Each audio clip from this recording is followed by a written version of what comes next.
मातीची सुपीकता वाढवण्यासाठी अजून एक महत्त्वाचा घटक असतो, तो म्हणजे शेताच्या चारी बाजूला न नांगरता येईल अशा जागी झाडं लावणे आणि त्या झाडांच्या माध्यमातून त्याच्या मुळांच्या माध्यमातून माती पकडून ठेवणे.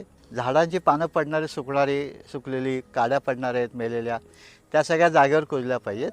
आणि मग आता इथे तुम्हाला दिसत असेल की ही उताराची जमीन आहे. आमच्याकडे 4 ते 5,000 मिलीमीटर पाऊस पडतो, पण इथे माती वाहिली नाही, कारण त्या मुळाने माती पकडून ठेवली आणि हा पावसाला स्पीड ब्रेकर तयार झाला. त्याचे पावसाचा थेंब डायरेक्ट मातीवर नाही पडला, तिथे पालापाचवा पडला, तो पालापाचवा वाहत पुढे गेला, बाकीच्या झाडांना मिळालं आणि ह्या सगळ्यातनं जमिनीमध्ये वेगळे जीवाणू आणि बुरशा तयार झाल्या, गांडुळासारखे घटक तयार झाले, गोगलगाईसारखे नवीन घटक तयार झाले आणि ह्या सगळ्यांनी माती पोकळ केली, सुपीक केली आणि सच्छिद्र केली. हे सगळं तिथे शेताच्या चारी बाजूला जर आपलं असं जंगल असेल की ज्याच्यातनं आपल्याला हिरवळीचं खत मिळणार आहे, जळण मिळणार आहे आणि माती सुपीक होण्याची रचना मिळणार आहे, आपण दुर्दैवाने सगळी काढून टाकलेली आहेत, तर परत आपल्याला विकसित करायला लागेल आणि मग ह्याच्यातनं किटे पक्षी जे गांडूळ हे सगळे वाढतील आणि आपली माती सुपीक होण्याची सुरुवात होईल आणि कीड नियंत्रण होईल, पोषण होईल, परागीभवन करणारे कीटक येतील आणि आपलं पीक समृद्ध आणि गुणवत्तेचं तयार होईल. हे करण्यासाठी एक इंटिग्रेटेड म्हणजे एकात्मिक पद्धत करणं आवश्यक असतं.